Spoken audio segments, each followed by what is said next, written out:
Hi everybody, it's Alex Sturman again with Peer Visioning. So I wanted to share with you all an amazing experience that I had during a coaching call just earlier today.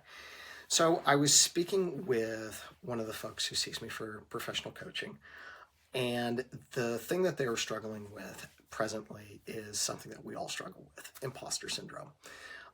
There's only two types of people in the world who don't experience imposter syndrome: psychopaths and cats. And I don't work with psychopaths, and cats don't talk, and they don't want to improve.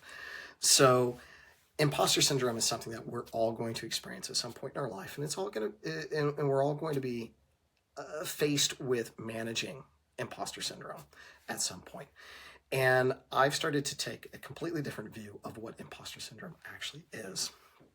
And I'm going to invite you to come along on this journey with me and explore it likewise. So what if imposter syndrome wasn't something that was creating paralysis for us, but rather something that we could turn into our superpower? And I'm going to talk to you about 3 ways that we can turn imposter syndrome into our superpower without gaslighting ourselves, without shunning ourselves, without shutting ourselves down. So 3 ways.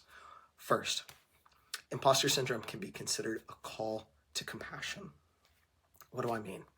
So when we're experiencing imposter syndrome, we can reflect and ask ourselves the question of, what is this trying to tell me that I can be a little bit more compassionate towards myself? What level of self-care do I need to provide or extend to myself so that I can feel more confident, more capable, more secure, more like myself, and less outside of my safety zone? And I'm going to call it safety zone versus comfort zone.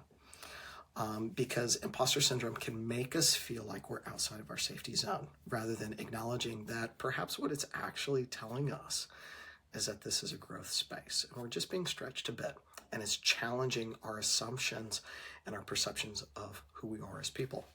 2, imposter syndrome can be a call to reflection. So simply that, just allowing ourselves to reflect on what we're learning, what we're discovering, without judging, without holding on to it, and without trying to fix it. Sometimes we don't need to fix. Sometimes we just simply need to acknowledge. So imposter syndrome can assist us to a call of reflection. And what this means is dedicating some time as we're experiencing that feeling of not good enough, not whatever enough, and simply challenging that concept that we're having right then, and bringing forward the truth of things that have assisted us to move through challenging experiences previously, to grow, and what we've done that allows us to manage that stress space. 3, imposter syndrome can lead us to a call to action. So imposter syndrome usually results in us feeling paralyzed, not wanting to do things, scared to do the thing that we really feel like we're wanting to do. Imposter syndrome can be used, and we can turn this into a call to action. What is it that I really feel that I'm being called to do? What do I want to bring forward?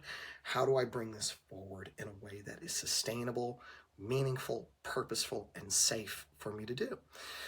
And who do I need? Are there people? Is there skill, knowledge, or resource that I feel like I don't possess right now that will assist me in this call to action? If we're not experiencing some level of imposter syndrome, I submit to you that we're probably not living. We're all going to doubt ourselves at some point in time. And as a wiser person than myself once said, doubt your doubts before you doubt your faith. So doubt what you doubt about yourself before you doubt what you know to be true and what you've achieved in the past and how you've achieved it. So let's turn imposter syndrome into our superpower with these 3 steps. Use imposter syndrome as a call to compassion, a call to reflection, and a call to action. See you next time.